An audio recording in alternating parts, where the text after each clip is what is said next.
Today we are discussing Duck Duck What. This is a children's card game. It comes from Gogh Games. They sent us a copy to demo and give our thoughts on, so we're going to do that today. But before we get into it, make sure you hit the subscribe button and the notification bell down there so you can follow along on all of our exploits, hijinks, and new games. So this game is a 2024 release. It's a 2 to 7 player game. Average length of 15 to 30 minutes, and that's about right. Age is 7 and up. Now, there's two different versions of the game. You can play the basic game, which I think is really more for the 7-year-olds. And then the more advanced game has a little bit more, educational knowledge of the animals, and also a little bit more complex scoring. The game is designed by Debbie Richards. I didn't find any information on who did the art. We'll talk about the art later, but published by Gogh Games, and that's G-O-G-H Games. The price on this on the Gogh Games website is $25, and it's also for sale by someone on the Geek Market new for $25 as well. Maybe coming directly from Gogh Games. So that's really all the information. It's too new. It doesn't have a Board Game Geek rating or a Board Game Geek rank at this point. As far as quality of components, you get these cards. There's a little over 100 of these. They're slick finish. There's no linen finish on them, and they're a little bit thin. But so you'll want to sleeve it probably if you like these kind of games, especially since it's kids are going to be playing with these. These are going to get bent up.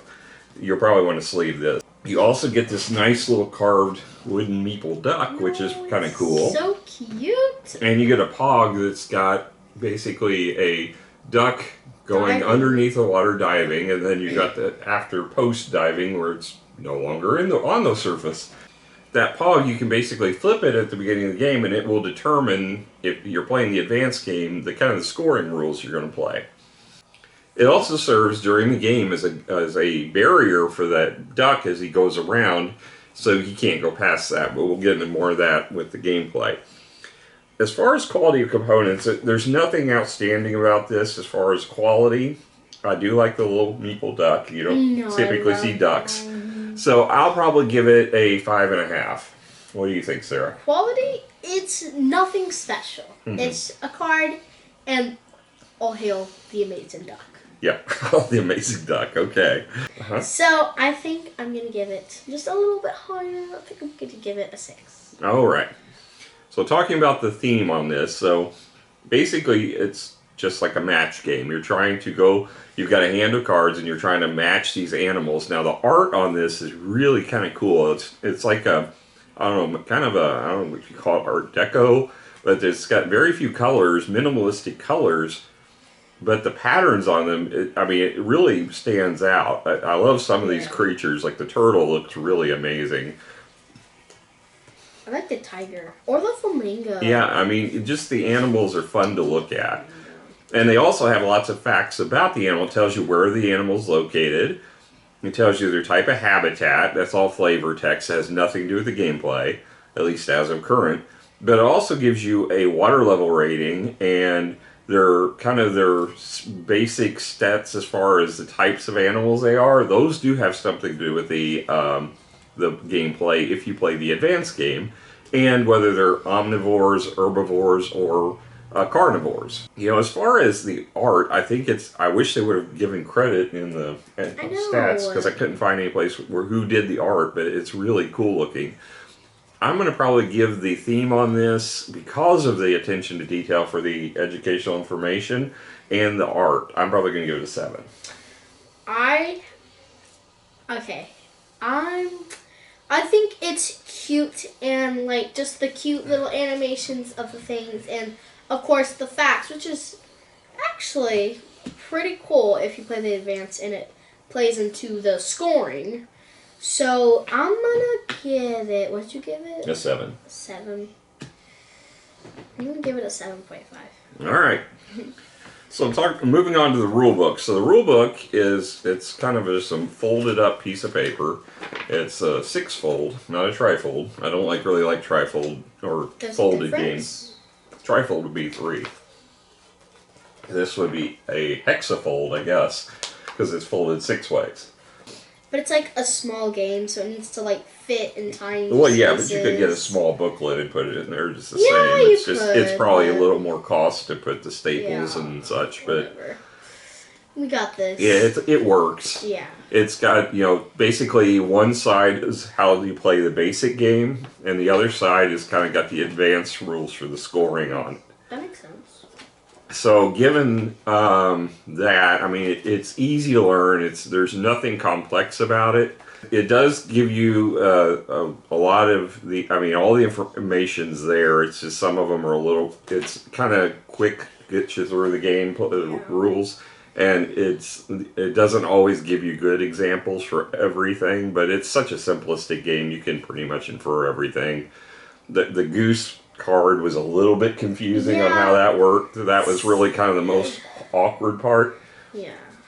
I'll probably go ahead and give this rulebook a 7.5. Okay.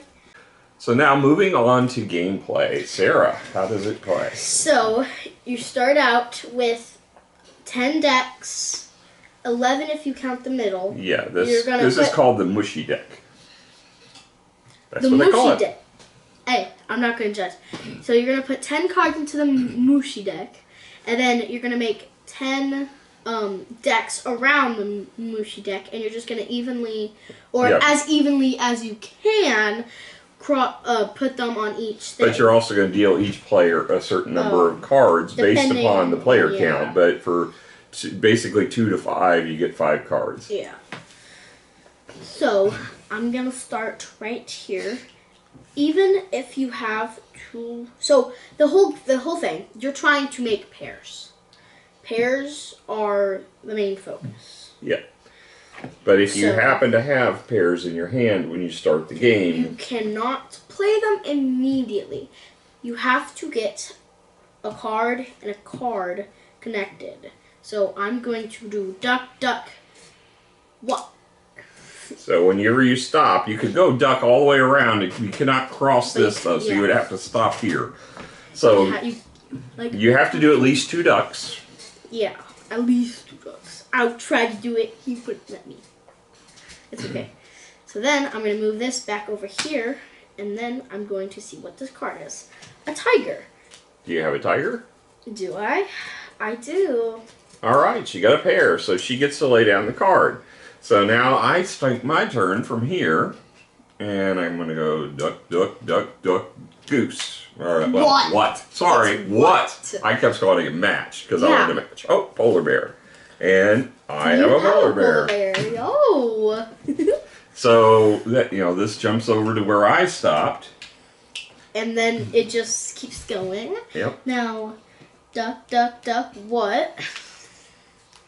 A dolphin. Now, I do not have a dolphin, but I have a goose. Oh, so she's got. You have to take the dolphin in your hand. Yep, I have to take the dolphin. But now, you're going to play if there's goose. Several players, I can give it to any of the players. Well, you keep the card. Well, yeah, I keep the card, but they have to go around. So and if they don't land on something that they have, or they don't get a match, then they get to go again, but instead of going around it, they get to pick whatever card's on top. And if they don't get a match, then it's my turn again. You get another turn. If they match, then they get another turn.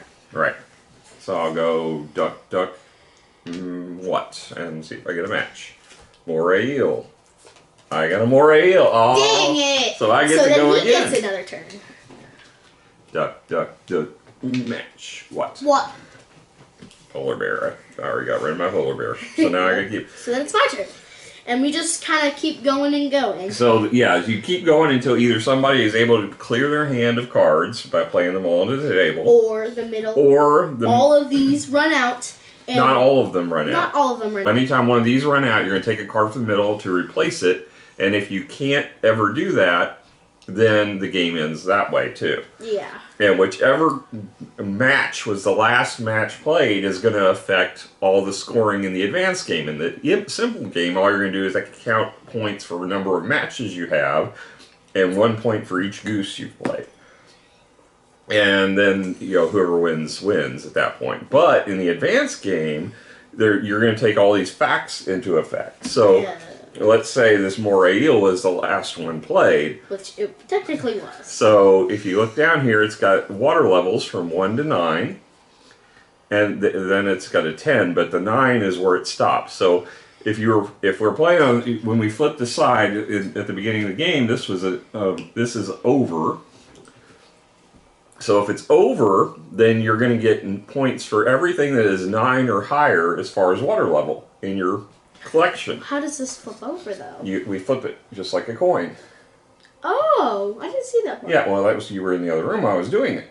Every pair you have is going to get you an additional point that if you've got that number or higher. I don't. Yeah. Then you're going to look at whether it's an herbivore or a carnivore. In this case, this is a carnivore. Which I have a carnivore, so that's a point for me. No, it's whoever has the most carnivores is going to get 2 points. So I have 2 carnivores. Dang it! Why do you have to do me like that? Gosh dang. So I would get 2 points for that. Then you're going to look at each of the 3 attributes on the card. In most cases, this polar bear only has 2. And you're going to see who's got the most pairs with each of those attributes, and they each get a point. Whoever has the most attributes. And then you're going to add it up, and whoever's got the high score wins. So, that's basically the gist of the expanded game. And then they're actually planning on adding in additional animals, and they actually say in the rules if you have any recommendations of animals, you can send them in and they can add potentially those animals. So they're very interactive with their customers, which I thought that was really cool. I want them to add bunnies. Bunnies? Bunnies. That's quite a leap from the animals that are here, but they could do like a bunnies. Like not a barnyard, but a backyard type of animal like critters. Dogs, cats. Yeah, that would be a good pets. theme. Maybe snakes. Well, yeah, I mean, there's any animal would be a good idea. I mean, you do want to get a mix because, I like sharks, for example, but doing a whole ocean pack would probably skew the game a bit if you did it all in one fell swoop. Because I feel like the eel was a bit far. Well, it's not the eel. You want to have some water, some land animals. Yeah, I guess that's true. So I wouldn't do. They would have to probably arrange it differently because they wouldn't want to do a whole ocean pack and have. Then it would be like 10. Yeah, everybody would get a ton of water animals. That'd be crazy. But yeah, I love the concept of this game. The fact that it is easy and fun for little kids. I know, I had so much fun with this, and I'm not even that little. Yeah, but also it's educational. It talks about the different attributes of the animal, and it's got where you get the more advanced scoring, which makes it a little more interesting for older kids or adults that are playing with older kids. So as far as what it is, obviously this is not a game tailored to me. Yeah, but it's a game tailored to me. Yes. So I'm going to probably, given that this is an educational game and it's for children, for what it is, I'm probably going to give it a 7. It's fun. I'm going to give it an 8. Okay. Well, that's our thoughts on Duck, Duck, What. Duck, Duck, What? If you have had a chance to check this out, let us know what you thought. If you have little ones that enjoy these kind of games, you might want to check it out. Right now, I don't see it online at like a lot of retailers, but it's on their Gogh Games website. So you might want to check that out. So until next time, you guys keep on visiting the zoos, because zoos are fun, and keep on checking out these new games we got. All right, bye. Bye!